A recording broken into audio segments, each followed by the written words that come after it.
Hello, welcome to Brimwood Farm. So we are going to do a quick veggie tour today of my small garden, and I can show you the 10 crops that I'm growing and a few tips and tricks for each.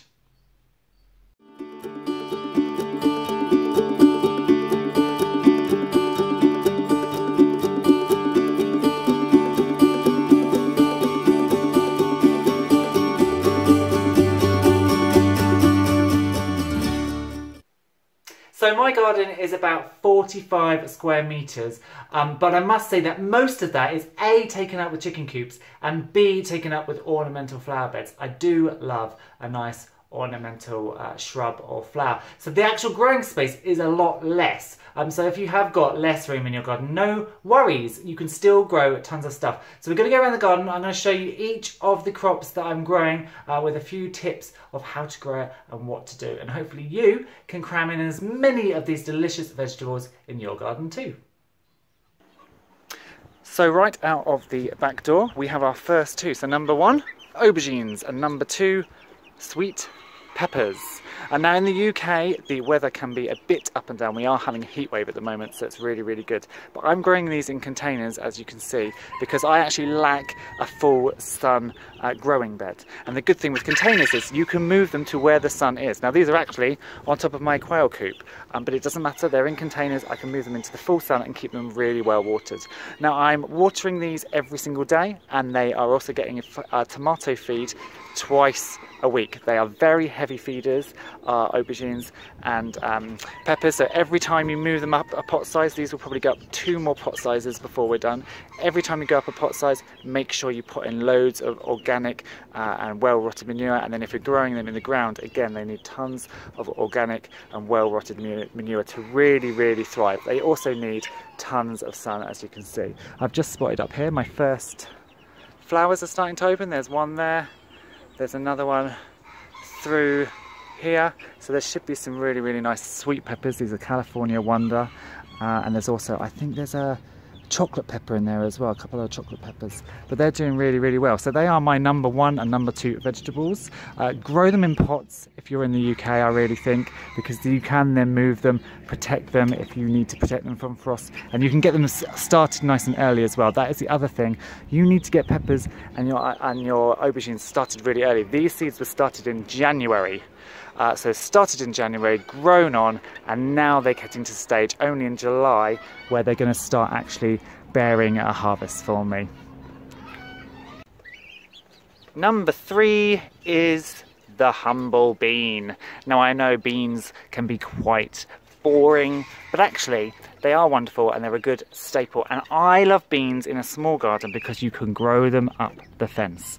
So my beans here, they're all French beans. They're in a trough.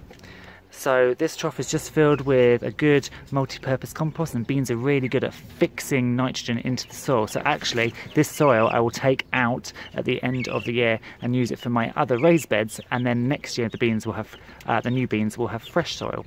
So they're all French beans. They're going to scramble up all of this dead wood that was cut off the yew tree, and then eventually they'll get to the trellis and they'll cover the trellis with beans and goodness. And then if my neighbour wants to pick a few, that is completely up to her, and she's happy and welcome to have them.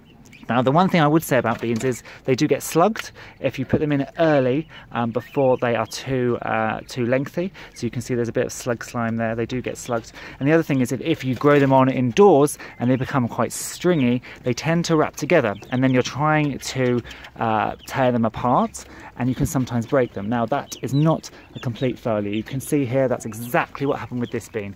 So this bean comes all the way up here, up here, up here, up here, and then when I was splitting them, I must have, well I did, look, you can see I bent this stalk. You can still use them though, because look, it's shooting out of here instead. So don't throw those beans away. Be as careful as you can, but if you do accidentally snap the stems, they will come out again. So that third vegetable in a small garden is the humble little bean. Number 4 is lettuces. So this is a lovely variety called salad bowl red. It's in a raised bed and they can be very free draining, so make sure you water morning and night if you haven't got automated irrigation system. You can see that even though I've done these in the morning, we are very wilted already, so I'm going to actually give them another water in a minute.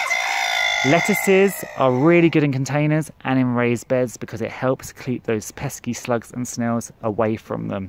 So I really like to grow them in raised beds. The nice thing with these lettuces as well is you can pick the leaves as they go and they'll come up on their stalks and you'll keep picking.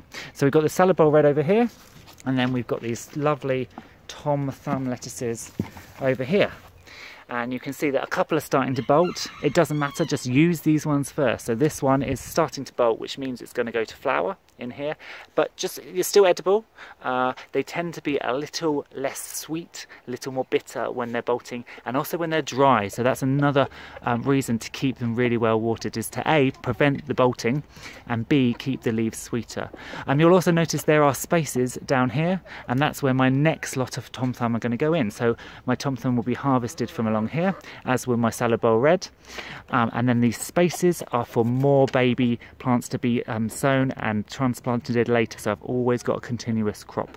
So lettuces, really nice, easy backyard crop for a small garden.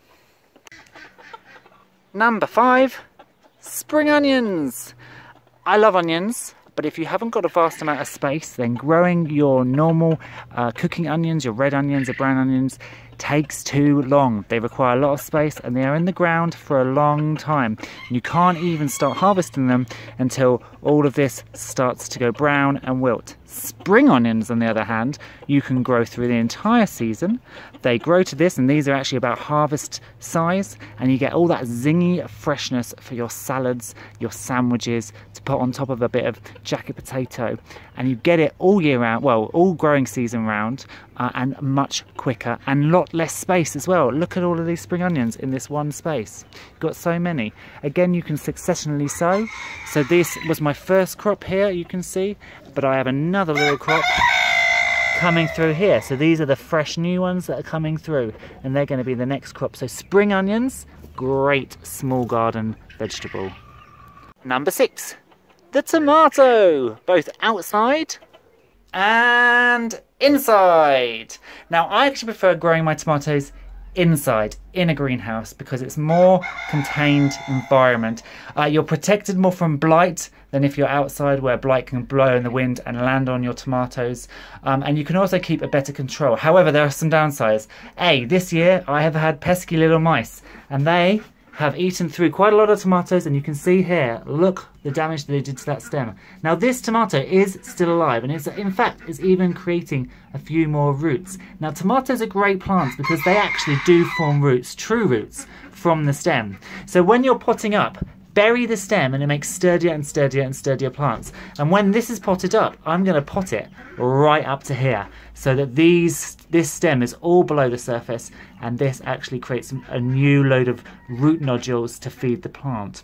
The other thing is, in a greenhouse, if it gets too hot, your flowers will whizzle up and fall off. So we've got loads of little flowers coming through here. They are just starting to appear.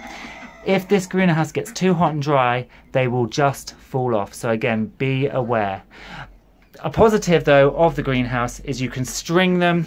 I tend to string my tomatoes the entire way to the top here, and then I have a string that runs the length, and I fold them over, and then the tomatoes hang over the top. So that's another great crop for any small garden. You can do it outside and you can do it inside if you've got a greenhouse, but it's the tomato. Number 7, the cucumber. Now you might not realise, but cucumbers are also climbing plants. So in the greenhouse, again, I like to grow them in the greenhouse. We have 4 cucumbers. They've got pretty decent size pots there, you can see, and 2 of them are strung up. The other 2 are yet to be strung because I haven't had time. But you can see that they are doing really, really well. We have lots of flowers on them. They are vines. So if you're in a really hot country, you can, of course, attempt to grow these outside, up a fence, and get loads and loads of cucumbers. Let's have a look at this one. Very nice little cucumber plant there. Nice little flowers. There should be tons of cucumbers on these. And in fact, I am growing some outside, so let me go and show you.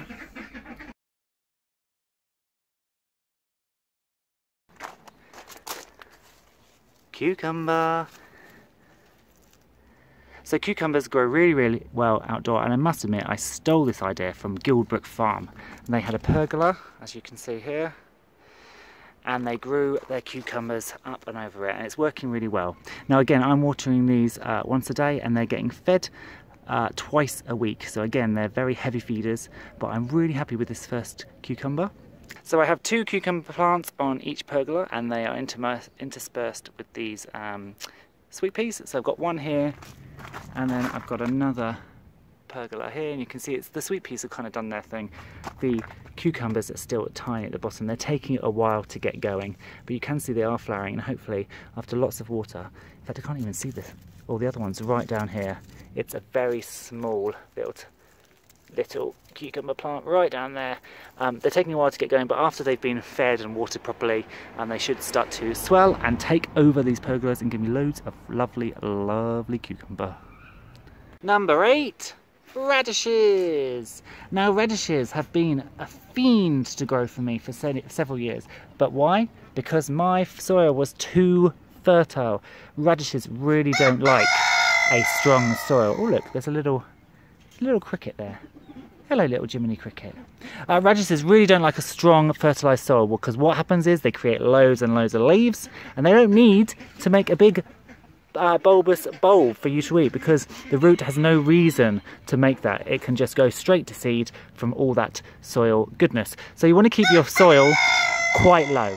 And that's why it's a good idea to sow your radishes in a soil that was used the previous year by something high feeding, like your aubergines or your peppers or your kale or anything from the brassica family.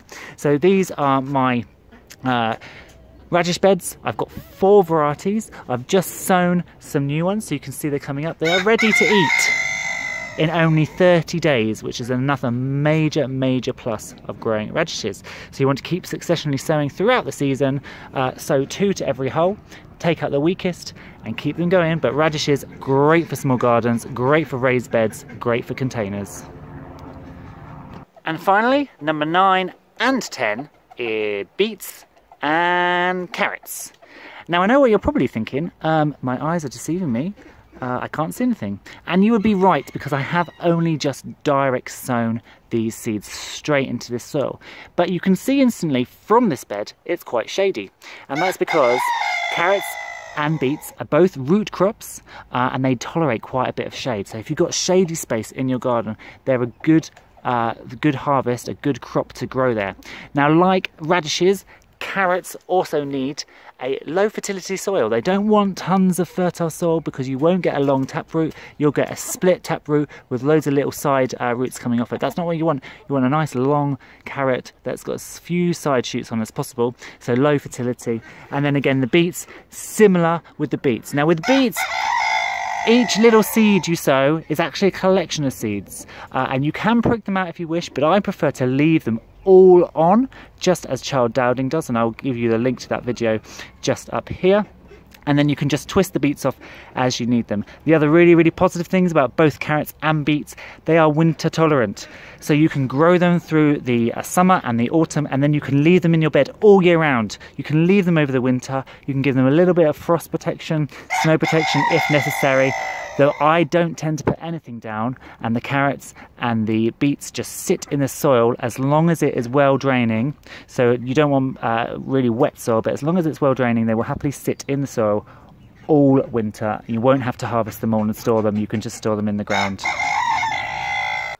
So there is a quick tour of my small Brimwood Farm garden and kind of my 10 main vegetables I'm growing this year. I am growing a few little bits here and there extra, and you'll see those in the ongoing smallholding diaries. But as for kind of a core 10, it's got some nice diversity. You've got things that grow up fences, you've got things that love heat and shade, things that will grow over the summer, and things that you can keep and harvest during the winter months too. And you can grow them in a small garden, in a smaller garden than this even, and even most of those things in pots too. If you've got any questions, please ask in the comments, and if you've enjoyed the video, please hit the like button and also subscribe. If you're interested in more of the Brimwood Farm community, please come across to Facebook and join the Brimwood Farms community group page. But for now, go and enjoy your gardens, and I'll see you soon.